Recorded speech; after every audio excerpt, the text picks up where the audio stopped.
அறிவோம். அனைவருக்கும் நமஸ்காரம். இப்போ இந்த சாந்தோக்கிய உபநிஷத்துல கடந்த வகுப்புகள் மூலமாக தகர வித்யா அப்படிங்கிற ஒரு முக்கியமான வித்தையை பார்த்துக்கிட்டு இருக்கோம். ஞானிகளுக்கு பிறப்பு கிடையாது, ஏன்னா அவங்க மீண்டும் பிறக்க மாட்டாங்க. அதைத்தான் இங்க பிரம்மரந்திரம் அப்படிங்கிற பேசும்போது இங்க சாஸ்திரம் என்ன சொல்லுதுன்னா, இந்த தெய்வ நகரத்தில் சிறிய தாமரை போன்ற ஒரு மாளிகை ஒன்று உள்ளது, அதனுள் சிறிய அகவெளி உள்ளது, அதனுள் எதை தேட வேண்டும், எதை அறிவதற்கு விரும்ப வேண்டும் என்று கேட்டால் அதற்கு ஆச்சாரியர் கீழ்வருமாறு பதிலளிக்கின்றார். அது எப்படி சொல்றார் அப்படின்னா, புற ஆகாசம் எவ்வளவு பறந்ததோ இதயத்தில் உள்ள ஆகாசமும் அவ்வளவு பறந்தது. அதனுள் வானமும் பூமியும் அக்னியும் வாயுவும் சந்திரனும் சூரியனும் மின்னலும் நட்சத்திரங்களும் என எல்லாமே உள்ளன. இந்த உலகில் என்னென்ன உண்டோ என்னென்ன இல்லையோ அவைகள் அனைத்துமே இந்த இதய ஆகாசத்தில் இருக்கின்றன அப்படிங்கிற ஒரு மிகப்பெரிய உண்மையை உடைக்கிறார். யாரு? இந்த சாந்தோக்கிய உபநிஷத்துடைய ரிஷி. சாந்தோக்கிய உபநிஷத்துடைய ரிஷி சொல்றார், இங்க தகரம் என்கின்ற ஒரு ஆகாசம் இருக்குல்ல, அந்த வெட்டவெளி, அந்த வெட்டவெளி நீ நினைக்கிற மாதிரி வெளியே இருக்கிற வெட்டவெளி மாதிரி இல்லப்பா. அந்த உனக்குள்ள, இந்த உடம்புக்குள்ள தலையின் உச்சந்தலையில இருக்கின்ற அந்த வெளியிலேயே இந்த ஒட்டுமொத்த பிரபஞ்சமும் இருக்கு. எப்படி இந்த பிரபஞ்சம் அப்படி அங்க இருக்குது? நீங்க கேள்வி கேட்கலாம். என்னங்க, நான் தானே இந்த பிரபஞ்சத்துக்குள்ள இருக்கிறேன். இப்ப நான் இந்த உடம்பு எடுத்து வந்திருக்கிறேன், நான் ராமசாமி, இப்ப நான் இந்த ஜாதியில பிறந்திருக்கிறேன், இந்த படிப்பு படிச்சிருக்கிறேன், நான் இந்த பூமிங்கிற பந்துக்குள்ள இருக்கிறேன். இந்த பூமிங்கிற பந்து சூரியனை மையமாக கொண்டு சுத்துதுங்க. அப்ப சூரியன் ஒரு பெரிய கேலக்சிக்குள்ள இருக்கு, அந்த கேலக்சி வெட்டவெளிக்குள்ள இருக்கு. அப்படித்தானே உண்மை. நீங்க என்னங்க அப்படிப்பட்ட பிரபஞ்சம் எனக்குள்ள இருக்குன்னு சொல்றீங்க, இது நம்பவே முடியல அப்படின்னு கேட்டீங்கன்னா, இதுதான் சூட்சமான பரிபாஷை விஷயம். இந்த இடத்த நீங்க புரிஞ்சுக்கிட்டீங்கன்னா நீங்க ஞானம் அடைஞ்சிட்டீங்க அப்படின்னு நான் சொல்றேன்.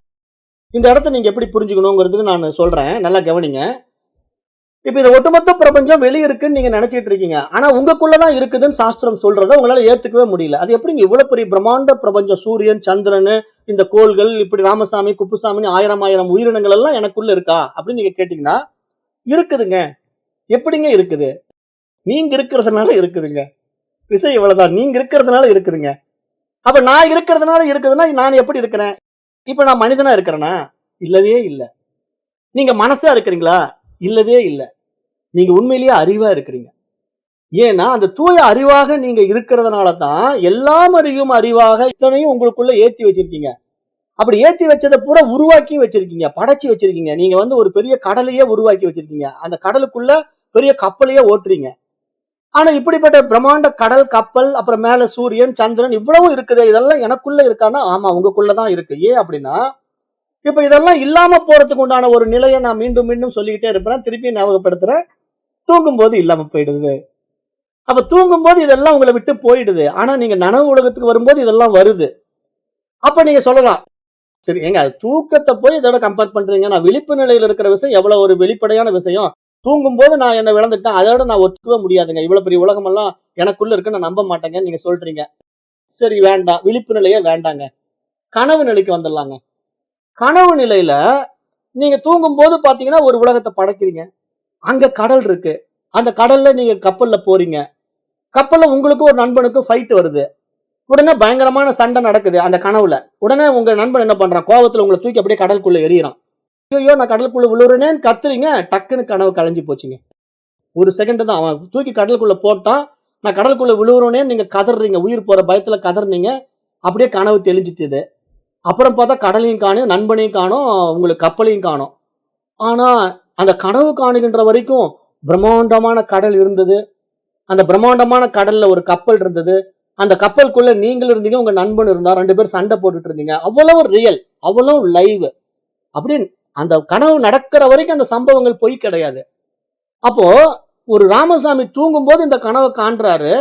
அந்த கனவுக்குள்ள பிரம்மாண்ட கடலை படைக்கிறாரு, கப்பலை படைக்கிறாரு. அந்த கப்பலுக்குள்ள அவரும் நண்பனும் சண்டை போட்டுக்கிற மாதிரி ஒரு கனவை காண்றாரு.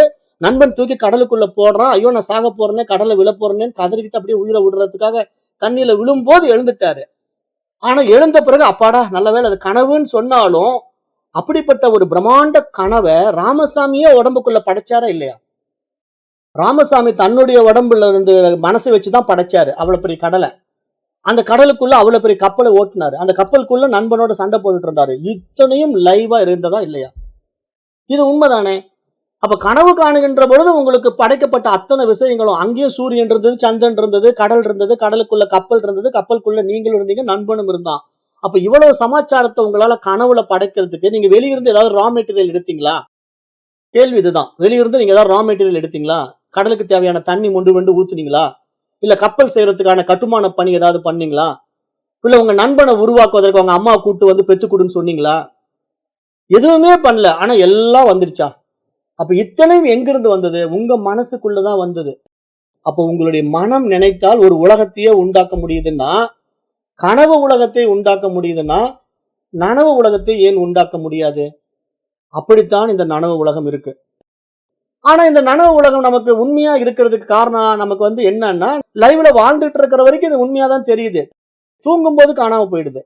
மரணத்திலையும் காணாம போயிடும். அப்ப மரணத்திலையும் காணாம போறதுக்கு முன்னாடி நான் இறந்து போகும்போது இந்த உலகத்தை விட்டுட போறேன். அப்ப இந்த கடலும் இல்ல, சூரியனும் இல்ல, சந்திரனும் இல்ல, நானே இல்ல. அப்போ நான் இறப்பதற்கு முன்னாடி இதனுடைய உண்மை நிலையை நான் உணர்ந்து கொண்டால் அவன் ஞானி. அப்ப ஞானின்னு ஏன் அவனை சொல்றோம்னா, நான் இருப்பதினால் இது இருக்கிறதுன்னு தன்னை உணர்ந்தது யாரா இருக்க முடியும்? இறைவன் தான் உணர்றான். இங்க நீங்க டம்மி பீஸ். இங்க நீங்க ஒண்ணுமே கிடையாது. இந்த பாடி மைண்ட் வந்து டம்மி. அந்த அறிவு உங்களுக்குள்ள இருந்து இத்தனையும் பார்த்துக்கிட்டு படம் ஓட்டிக்கிட்டு இருக்கு. அதுக்கு பேரு வந்து சிதாகாசம்னு பேரு. அது தெய்வ நகரமாகிய உடம்பினுள்ளே, இதயத்தினுள்ளே ஒரு வெளி இருக்கிறது. அந்த வெளிக்கு பேரு சித்தாகாசம், சிதாகாசம் என்று பெயர். அப்ப சித்துனா அறிவு, ஆகாசம் என்றால் அம்பலம், வெளி, வெட்ட வெளி என்று பெயர். இப்ப இததான் வந்து சைவ சித்தாந்தத்துல திருச்சிற்றம்பலம் அப்படின்னு ஒரு வார்த்தை சொல்லுவாங்க. திருச்சிற்றம்பலம், திருச்சிற்றம்பலம் சொல்லுவாங்க. அந்த சிற்ற அம்பலம் அப்படின்னா அந்த சித்துங்கிற அறிவு ஆகாசம் அப்படிங்கிற வார்த்தைக்கு அது பொருள். சிற்றம்பலம் என்றால் அறிவு ஆகாசம், திரு என்றால் இறைவன். அப்ப இறைவன் இருக்கின்ற அறிவு ஆகாசம் நம்முடைய தலையில இருக்குங்க. நம்முடைய மண்டைக்குள்ள இருந்து இத்தனையும் இயக்கிட்டு இருக்குங்க. நம்ம மண்டை தாங்க இந்த அறிவுனால இந்த உலகத்தை இவ்வளவு பிரம்மாண்டமா படைச்சுக்கிட்டு இருக்குங்க. அப்ப இத வந்து யாரு ஒருத்த புரிஞ்சுக்கிறானோ அவன் இறைவன் இடத்துல தன்னை ஒப்புவிச்சு விடுவான். அததான் அழகா யாரு நாவுக்கரசர் பெருமான் சொல்றாரு. தேடி கண்டு கொண்டேன் திருமாலோடு நான்முகனும் தேடி தேடனா தேவனை என்னுள்ளே தேடி கண்டு கொண்டேன். திருமாலாலையும் கண்டுபிடிக்க முடியல, நான்முக பிரம்மாவாலையும் கண்டுபிடிக்க முடியல. ஆனா நான் தேடி கண்டு கொண்டேன் அவரால் சொல்ல முடியுதுன்னா இந்த ஞானம் வந்ததுனால, இறைவனை தன்னுள் இவ்வாறு உணர்ந்ததுனால அவரால் சொல்ல முடியுது. இதுக்கு பேர் வந்து சிதாகாசம்னு பேரு. அப்ப இதை வந்து வேதாந்த சாஸ்திரங்கள் ரொம்ப அருமையா புரிய வைக்குது. இந்த இடத்துல ஒரு முக்கியமான பாயிண்ட் இப்ப நான் சொல்றேன், நல்லா உள்ள வாங்கிக்கீங்க. சித் என்றால் தூய அறிவு ஒளி என்று பெயர். அப்ப ஆகாசம் என்றால் அம்பலம், வெளி என்று பெயர்.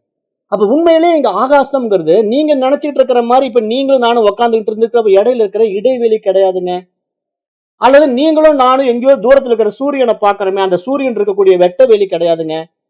அது அறிவு ஒளி. அந்த அறிவு ஒளி இருப்பதினால் மட்டும்தான் இங்க வெட்ட வெளிங்கிற இந்த பிரம்மாண்ட படைப்பு உண்டாகி அந்த வெட்ட வெளிக்குள்ளே இவ்வளவு பிரபஞ்சம் படைக்கப்பட்டு இந்த பிரபஞ்சத்துக்குள்ளே கோடானு கோடி ஜீவராசிகள் இருப்பது போல நமக்கு தோணுகின்றது. ஆனால் உண்மையில் இவைகள் எல்லாமே அந்த அறிவு ஒளியின் வெளிப்பாடு. அதுவே ஆகாசம், அதுவே அம்பலம், அதுவே நம்முள்ள இருக்கின்ற சிற்றம்பலம், திருச்சிற்றம்பலம் அப்படின்னு எங்க சாஸ்திரம் சொல்லுது. அப்ப சிதாகாசம் என்பது நம்முள்ளே இருந்து கொண்டு அனுபவங்களை உண்டாக்குவதற்காக இந்த உடலையும் மனதையும் உண்டாக்கி வைத்திருக்கிறது. அதுதான் இங்க ரொம்ப முக்கியம். ஏன்னா இப்ப இந்த சிதாகாசம்ங்கிற அந்த அறிவு என்ன பண்ணுதுன்னா, தனக்கு தானே தன்னில் தானாய் தன்மயமாய் தனித்துவமாய் இருக்கிறதுல இருந்து வெளிப்பட வேண்டிய விருப்பத்தின் அடிப்படையில சக்தியை வெளிப்படுத்துது.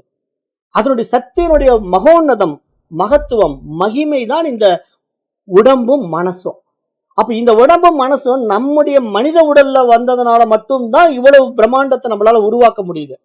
இப்ப நான் இருக்கிறதுனால தான் இந்த உலகம் இருக்கிறது, நான் இருப்பதனால தான் இந்த பிரபஞ்சமே இருக்கிறது, நான் இருப்பதனால தான் இந்த உறவுகள் இருக்கின்றன அப்படிங்கிறத இப்ப இந்த விஷயத்த எந்த உடம்புக்குள்ள அந்த உயிர் சக்தி இப்படி இருந்து இயக்கிட்டு இருக்குன்னு ஒருத்தன் உணர்றானோ அவன் ஞானி ஆயிட்டான்.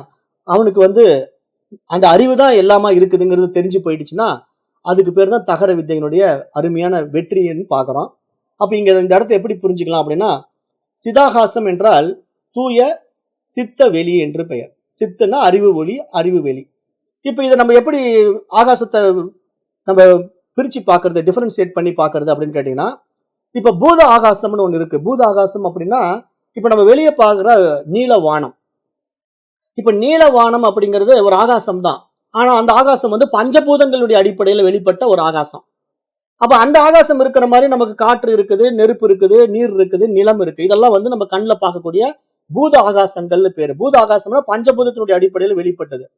இப்ப சித்த ஆகாசம் அப்படின்னா நமக்குள்ள இருக்கிற அக ஆகாசம், அதாவது உள் ஆகாசம். அந்த இடத்துக்கு பேரு அறிவின் பரந்த வெளி என்று பெயர். அதாவது அந்த தூய அறிவானது இந்த உடம்பு மூலமா பிரகாசிக்கிறதுக்கான ஒரு இடத்தை உருவாக்கி வச்சு அந்த இடத்துல மையம் கொண்டிருக்கு. அது வந்து சித்த ஆகாசம்னு பேரு. இன்னொரு ஆகாசம் இருக்கு.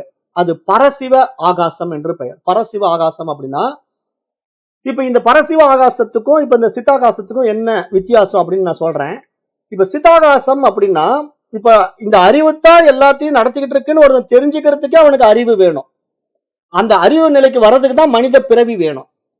ஏன்னா மனித பிறவியில வந்தா தான் நான் இந்த அறிவு எனக்குள்ள இருந்து இயங்கிட்டு இருக்கு. இந்த அறிவு தான் இத்தனை இயக்கத்துக்கு காரணமா இருக்கு. அதனால இந்த மனித உடல் வந்து அதனுடைய மகோன்னதத்துல இவ்வளவு பெரிய பிரம்மாண்டத்தை படைச்சிருக்குது அப்படிங்கிறத கண்டுபிடிக்கிறதுக்கு ஒரு தகுதி வேணும் இல்லையா? அதுக்கு அவனுக்குள்ள சித்தாகாசம் வேணும். ஆனா அந்த சித்தாகாசத்தை இந்த மனித உடம்புக்குள்ள வச்சு இயக்குது இல்ல, அதுக்கு பேர் என்ன? இருப்புன்னு பேரு. ஏன்னா இங்க இறைவனுடைய உண்மைத்தன்மையை நீங்க நல்லா உள்ள வச்சு வாங்கிக்கணும். எப்படி வாங்கிக்கணும்னா, இறைவன் வந்து எப்படி இருக்கிறான்னா சத்து சித்து ஆனந்தம். அப்ப சத்து அப்படிங்கிற வார்த்தைக்கு பொருள் என்னன்னா இருப்புன்னு அர்த்தம். சித்துக்கு பொருள் என்னன்னா அறிவுன்னு அர்த்தம். ஆனந்தம் அப்படின்னா மகிழ்ச்சி, நிறைவு, அதுக்கு பேர் தான் ஆனந்தம் அப்படின்னு பேரு. அப்ப இங்க சச்சிதானந்தம் அப்படிங்கிற ஒரு பொருள் எடுத்து நீங்க ஆராய்ந்து பார்க்கும்போது, இப்ப இந்த உடம்புக்குள்ள வந்து அந்த தூய அறிவு தன்னை அனுபவமாக்கி ஆனந்தம் அடைவதற்கு வரைக்கும் தான் அந்த உடம்பு வச்சுட்டு இருக்கோம். அதுக்கப்புறம் அது தன்னுடைய ரியாலிட்டி என்ன? இருப்பு தானே. அந்த இருப்புன்னா சத்து தானே. அந்த சத்து கிட்ட இருந்து வெளிப்பட்ட சக்தி தான் சித்து. அந்த சித்து மூலமா இந்த உலகத்தை உண்டாக்கி மகிழ்ச்சி அடைஞ்சு அனுபவமாக்கின பிறகு திருப்பி தன்னுடைய சோர்ஸுக்குள்ள போயிடுச்சுன்னா அவ்வளவுதான், எல்லாமே காணாம போயிடும். இந்த படைப்பே இருக்காது. அப்ப அதுதான் ஆதி, ஆதி மூலம். அங்க ஒன்றுமே இருக்காது. அந்த இடத்துக்கு பேரு இருப்புன்னு பேரு. அதுதான் பரசிவ ஆகாசம்னு பேரு. அந்த இடத்துல பூரணத்துவம். அங்க ஒன்றுமே இல்லை. அங்க இறைவன் மட்டும்தான் இருக்கிறான். ஆனா அந்த இறைவன் தன்னை வெளிப்படுத்தி பார்க்கின்ற இந்த பிரம்மாண்ட பிரபஞ்சத்துக்கு பேரு தான் சித்தாகாசம்னு பேரு. அப்ப இந்த சித்தாகாசத்தை உணர்வது எப்படி நடக்கும்? சிந்தனைகளை விட்டு சாட்சி நிலையில் இருக்கும்போது நடக்கும். அந்த சாட்சி நிலைகள் இருப்பதற்கு நம்ம என்ன செய்ய வேண்டும்? உள்நோக்கி பார்க்க வேண்டும். வெளியே பார்க்கறத விடணும் ஃபர்ஸ்ட். வெளியே பார்க்கறதுன்னா இந்த வெளியே இருக்கிற கடல் உண்மையா, கடல்ல இருக்கிற கப்பல் உண்மையா, சூரியன் உண்மையா, சந்திரன் உண்மையா, ராமசாமி உண்மையா, குப்புசாமி உண்மையான்னு ஆராய்ந்து பார்க்காம, நான் யார், என்னிடத்திலிருந்து வெளிப்படுகின்ற எண்ணங்கள் எப்படிப்பட்டது அப்படிங்கறத நீங்க உள்ள திரும்பி உங்களை நீங்க எப்ப ஆராய்ந்து பார்க்கிறீங்களோ அப்பதான் உங்களுக்கு உள்ள இருக்கிற அந்த பீனியல் கிளாண்ட் ஆக்டிவேட் ஆகும். அப்ப அந்த உள்ள திரும்பி உங்களை நீங்க ஆக்டிவேட் பண்றதுக்கு உங்களுக்கு தடையா என்ன இருக்கு தெரியுமா? மனசு. இந்த மனசு என்ன பண்ணும்னா உங்களை உள்ள திரும்பவே விடாது. வெளியே உடனே பாரு, அந்த புடவை நல்லா இருக்கு, அதை பாரு, அப்புறம் பாத்துக்கலாம், கோயிலுக்கெல்லாம் அப்புறம் போலாம், ஃபர்ஸ்ட் புடவை எடு, அந்த புடவை யாராவது எடுத்துட்டு போயிட போறான், சாமி எங்க போயிட போகுது, அது அங்கேதான் இருக்க போகுது அப்படின்ட்டு உடனே அந்த புடவையிலேயே மும்முரமா புடவை எடுக்கிறதுல பொம்பளைங்க இருக்கிற மாதிரி இந்த உலகம் என்ன பண்ணும்? வெளி விவகாரத்துக்குள்ள இருக்கும் மனசு. அப்ப அவர்களுக்கு நான் உதாரணத்துக்கு ஒரு பொம்பளை பத்தி சொல்றேன், நீங்க எல்லாம் தப்பா எடுத்துக்கூடாது. அதாவது புரிதலுக்காக, பெண்களுடைய சுபாவம் என்ன?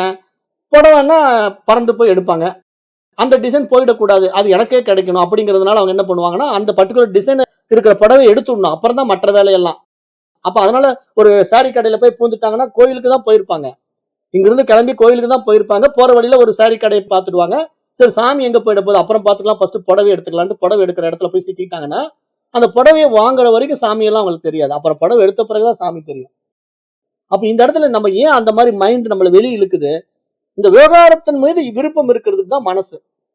மனசு எப்பயுமே வெளி விவகாரத்துல இழுத்துக்கிட்டே இருக்கும். அப்ப ஒரு பெண் எப்படி ஒரு புடவையின் மீது ஆசைப்படுகிறாளோ அது மாதிரி நம்ம ஒவ்வொருத்தரும் ஒவ்வொரு விஷயங்கள்ல ஆசைப்பட்டு சிக்கிக்கிட்டு இருக்கிறோம். ஒரு பெண்மணியை மட்டும் நம்ம வந்து அந்த புடவை விஷயத்துல வீக்கா இருக்கான்னு சொல்ல முடியாது. ஒரு ஆணை எடுத்துக்கிட்டீங்கன்னா அவனுக்கு பிசினஸ் மைண்ட் இருக்கும், அவன் எப்ப பார்த்தாலும் பணம் பணம் ஓடிக்கிட்டே இருப்பான். இவன் ஒரு விதத்துல பிசினஸ் அடிக்ஷன், அந்த அம்மா வந்து புடவையில் அடிக்ஷன். இவ்வளவுதான் வித்தியாசம், ஒன்னும் பெரிய வித்தியாசம் எல்லாம் கிடையாது. அந்த அம்மா புடவையில் அடிக்ஷன் ஆகி வீட்டுல பீரோ நிறைய புடவையா வச்சுட்டு இருக்கோம், இவன் வந்து பிசினஸ்ல அடிக்ஷன் ஆகி பீரோ நிறைய பணமா வச்சிருப்பான். அப்ப இங்க ரெண்டு பேருக்கும் ஒரு விதத்துல அடிக்ஷன் தான். ஏதோ ஒரு வகையில இவன் பெரிய பணக்காரன், அந்த அம்மா வந்து நகை சேர்த்துறது புடவை சேர்த்துறது அந்த அம்மாவுக்கு ஒரு அடிக்ஷன். ஆனா இது எல்லாம் என்ன? மைண்ட் போய் சிக்கிக்கிட்டு இருக்கிற இடம். அப்ப இந்த இடத்துல வந்து நம்ம வெளிவர முடியாதுல்ல, ஏன்னா நம்ம எதிரோ ஒன்று லாக் ஆயிட்டோம். அந்த லாக் ஆனவங்க வந்து இந்த பாடத்திட்டத்துக்குலாம் வரவும் முடியாது, இதை புரிஞ்சிக்கவும் முடியாது. அப்படிதான் 199 பேர் இருப்பாங்க. ஒருத்த மட்டும் ஏதாவது தன்னை தெரிஞ்சுக்கலாம்னு வர்றவங்க தான் இப்ப நீங்கெல்லாம். இப்ப இந்த குரூப்ல பாருங்க 50 பேர் வந்திருக்கீங்க 500 பேர்ல. இப்ப அது எத்தனை 5% தான் தேருது. அப்ப இந்த 5%ல இப்ப நீங்க இந்த மாதிரி மக்கள் கண்ணோட்டத்தை பாத்தீங்கன்னா, இந்த எத்தனை கோடிக்கணக்கான மக்கள் இருக்காங்க, அதுல ஒரு 5 பேர் இப்படி தேருவாங்க. அவங்கதான் தன்னை யார் என்று உணர்வாங்க. அப்படி உணரும் போது அது எப்படி ஓமானத்துல புரிஞ்சுக்கலாம்னு நான் சொல்றேன், நல்லா கவனிங்க. இப்போ ஒரு மூடிய அறைக்குள்ள ஒரு சூரியன் வந்து ஒளிக்கதிர் படுது. நீங்க ஒரு ரூம் எல்லாம் மூடி வச்சிருக்கீங்க, மேல வந்து ஓட்டு வீடு, அந்த காலத்துல இருக்கிற ஓட்டு வீடுன்னு வச்சுக்கீங்களேன். இப்ப அந்த காலத்துல ஒரு ஓட்டு வீடு இருக்கு, அந்த ஓட்டு வீடுல ஒரு கண்ணாடி வழியா திடீர்னு சூரிய ஒளி உள்ள வருது. அப்படி சூரிய ஒளி உள்ள வந்த உடனே அந்த சூரிய ஒளியில நீங்க சின்ன குழந்தையில கவனிச்சீங்கன்னா, அதுல நிறைய தூசுக்கள் எல்லாம் அப்படியே பறந்துட்டு இருக்கும். நீங்க சாதாரணமா கண்ணுல பார்க்க முடியாது தூசுக்களை. ஆனா அந்த சூரிய ஒளி உள்ள வந்த பிறகு பாத்தீங்கன்னா அப்படியே பயங்கரமா தூசுக்கள் அப்படியே மிதக்கிட்டு இருக்கிறத அந்த ஒளிக்கதிர்ல நீங்க பார்க்கலாம். அப்ப இங்க இது மாதிரி அந்த சூரிய ஒளியில எப்படி தூசிகள் எல்லாம் மிதக்கிட்டு இருக்கோ, அது மாதிரி இறைவனுடைய அறிவு ஒளி பிரகாசத்துல இந்த பிரபஞ்சம் மிதக்கிட்டு இருக்குங்க. கம்பாரிசன் சொல்றேன், எப்படி கம்பாரிசன் பண்றதுன்ட்டு. அதாவது சூரிய ஒளியினுடைய ஒரு குறிப்பிட்ட ஒளிக்கதிர்கள் பாய்கின்ற ஒரு இடத்துல, ஓட்டு வீட்டு, பழைய காலத்து ஓட்டு வீட்டுல ஒரு கண்ணாடி ஓடு பதிச்சிருக்கிற இடத்துல சூரிய கதிர் உள்ள வீட்டுக்குள்ள விழும்போது அந்த சூரிய ஒளியின் வழியாக பார்க்கின்ற பொழுது ஏராளமான சிறிய சிறிய நுண்துகள்கள் பறந்து கொண்டிருப்பதை நீங்க பார்க்க முடியும். அந்த நுண்துகள்கள் எல்லாம் பிரபஞ்சங்கள். அப்படிதான் இந்த கேலக்சி இருக்கு, இந்த யூனிவர்சல் அப்படிதான் இருக்கு. அப்படிப்பட்ட பிரபஞ்சம் இங்க இறைவனுடைய அறிவு ஒளியில் பிரகாசித்துக் கொண்டிருக்கு. அப்படிப்பட்ட அறிவு ஒளியில் பிரகாசிக்கின்ற ஒரு பிரபஞ்சத்தில ஒரு சூரியன், அதை சுற்றி ஏகப்பட்ட கோள்கள் இருக்குன்னு சயின்ஸ் சொல்ற மாதிரி நம்ம வச்சுக்கலாம். ஆனா உண்மையில அதெல்லாம் எங்க தெரியுமா இருக்கு? நம்முடைய எண்ணங்களா இருக்கு. அது உண்மையிலே நம்முடைய நம்முடைய மனசுல இருந்து ஒரு எண்ணமா வெளிப்பட்டால் தான் இப்படி பிரம்மாண்டத்தை உருவாக்க முடியும், இல்லைன்னா உருவாக்க முடியாது. அப்ப இங்க சிதாகாசத்திலே வெளிப்படுகின்ற எண்ணங்கள், கனவுகள் எல்லாமே உலகம் முதல் கொண்டு எல்லாமே அந்த எண்ணங்களில் தோன்றி மறைகின்றன. ஆனால் அந்த தூய அறிவு எப்போதும் நிலைத்தே காணப்படும். அதுக்குதான் திருப்பி அந்த உதாரணத்துக்கே வரணும். இப்ப அங்கிருந்து வர்ற சூரிய ஒளியில எந்த மாற்றமும் இல்லை. அந்த சூரிய ஒளி பாட்டு சூரிய ஒளி பாஸ் ஆகிட்டே இருக்கு. ஆனா அதுக்குள்ள இருக்கிற அந்த பிரபஞ்ச துகள்கள் இருக்குல்ல, அது பூரா அசைஞ்சுக்கிட்டு இருக்குல்ல, அதுதான் பயங்கரமா இங்கேயும் அங்கேயும் மேல கீழே போயிட்டு வந்துட்டு இருக்கும் பயங்கரமா. அப்படி போயிட்டு இருக்கும்போது பாத்தீங்கன்னா அசைவெல்லாம் அந்த துகள்கள்ல தான் இருக்கு. சூரியன் ஒளியில எந்த அசைவும் இல்லை, அது பாட்டு அது பாஸ் ஆகிட்டு இருக்கு. அது மாதிரி இங்க இறைவனிடத்துல எந்த மாற்றமும் இல்லை, அந்த அறிவின் இடத்துல எந்த மாற்றமும் இல்லை. ஆனா இங்க மனசுல தான் இத்தனை எண்ணங்களும் ஆடிக்கிட்டு இருக்கு, ஓடிக்கிட்டு இருக்கு, ஆட்டம் பண்ணிட்டு இருக்கு. அப்ப இங்க அந்த சித்து என்னும் உணர்வு வெளியில் தான் இந்த பிரபஞ்சம் என்கின்ற அனுபவம் இருப்பு கொள்கிறது. அப்ப இங்க இந்த பிரபஞ்சம் அப்படிங்கிற ஒரு விஷயம் வந்து அந்த அறிவு வந்து தன்னுடைய அறிவு ஒளி பிரகாசத்தை பாய்ச்சறதுனால இந்த உடம்புல அந்த 10ஆம் வாசல்ல பிரம்ம ரந்திரத்துல சகஸ்திரஹாரத்துல தகர ஆகாசமா இருந்து கொண்டு இயக்குவதனால இந்த உடம்புக்கு இப்படிப்பட்ட ஒரு பிரம்மாண்ட உலகம் படைக்கப்பட்டதாக தெரியுதுங்க. இந்த உடம்பு தான் இவ்வளவு பெரிய பிரம்மாண்ட உலகத்தை படைச்சு பாக்குதுங்க. எதன் மூலமா பாக்குது? மனசு மூலமா பாக்குது. ஏன்னா மனசுதான் எல்லாத்தையும் எடுத்து வச்சுக்குது உள்ள. இது பேனா, இது பென்சில், இது சூரியன், இது சந்திரன் அப்படின்ட்டு எல்லாத்தையும் எடுத்து வச்சுக்கிட்டு ஒவ்வொன்றையும் சொல்லி கொடுக்கறத பூரா உள்வாங்கி அது அறிவியல் பூர்வமா ஆதாரத்தோட இத்தனையும் பேசுகிற அளவுக்கு அது வந்து தயாராக இருக்கிறதுக்கு இந்த உடம்பு தாங்க கருவி. இந்த உடம்பு இருக்கிறதுனாலதான் கண்ணுல இந்த விஷயத்தை பார்த்து இது சூரியன்கிறோம், காதுனால இந்த விஷயத்தை கேட்டு இது ஒரு அத்தியாத்ம ஞான கல்வி என்று சொல்கிறோம். ஆனா இத்தனையும் நமக்குள்ள போய் நம்ம ஏங்கி நம்ம இத்தனை விஷயங்களுக்குள்ள ஈடுபடுவதற்கு எது காரணமா இருக்குன்னா அந்த தூய அறிவு ஒளி பிரகாசத்துல இது எல்லாம் நடந்துட்டு இருக்கு. அப்ப இங்க நடப்பவைகள் அனைத்தும் வெட்ட வெளி என்கின்ற நம்முடைய உணர்வு வெளியில் தான் நடக்கின்றன. அந்த வெட்ட வெளி என்ற சித்த ஆகாசத்திலே நம்மிடத்துல இருக்கிற தகர ஆகாசத்துக்குள்ளே அதனுடைய அறிவு ஒளி பிரகாசத்தினாலே இந்த வெளியே நம்ம காணுகின்ற இத்தனை விஷயங்களும் நமக்கு இயங்குவது போல காணப்படுகின்றன. அப்ப இந்த இயக்கத்துக்கு பேர் என்னன்னா அறிதல். இங்க ஒரு அறிவு வந்து எல்லாத்தையும் அறிவுதுங்க.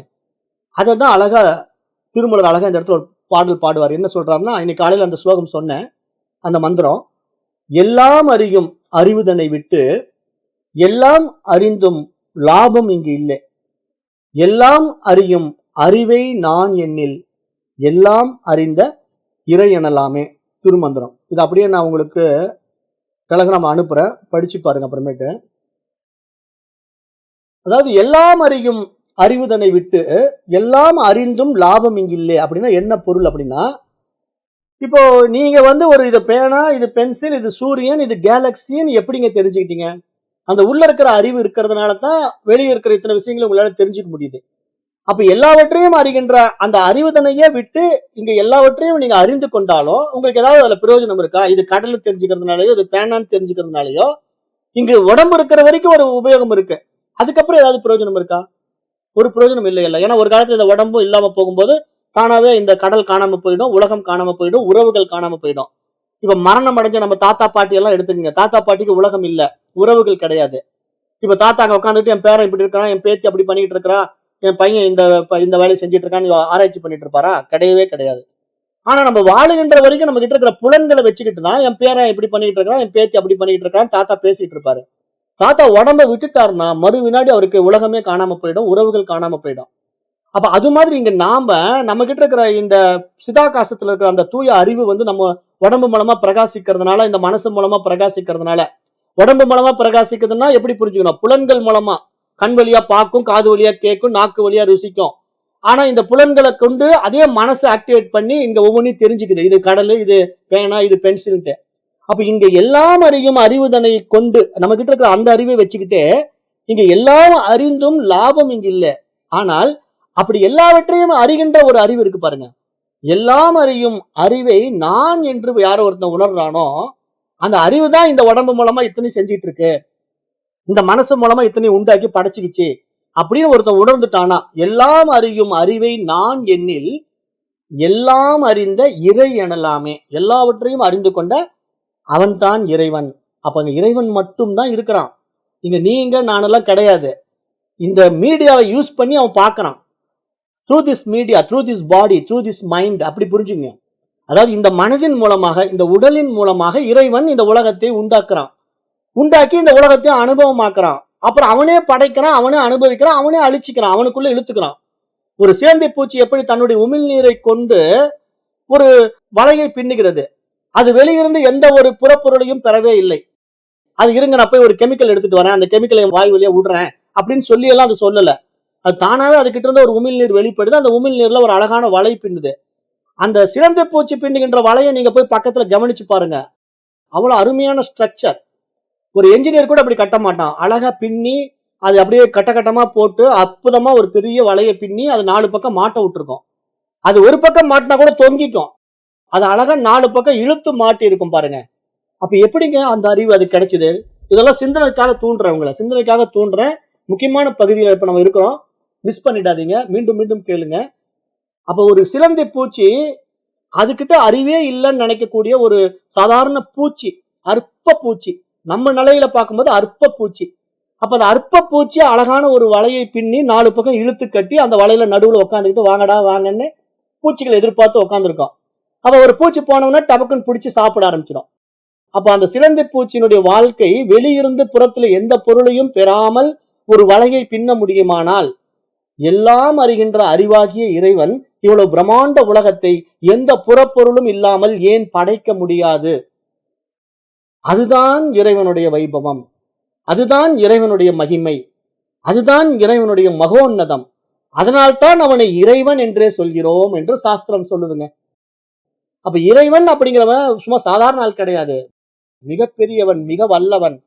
அப்ப அப்படிப்பட்டவன் இங்க நம்மளை கொண்டு இந்த உலகத்தை அனுபவமாக்கி கொண்டிருக்கிறான். நீங்களோ நானும் இந்த உலகத்தை உண்மையிலேயே அனுபவிக்க கிடையாது. ஆனா நாம அனுபவிச்சுக்கிட்டு தான் இருக்கும் போது நம்ம வந்து நல்லது வந்தா ஆடுறோம், கெட்டது வந்தா துவண்டு போறோம். ஆனா அந்த நல்லது கெட்டதுக்கு காரணம் நாம் தான், நம்முடைய மனசுதான்.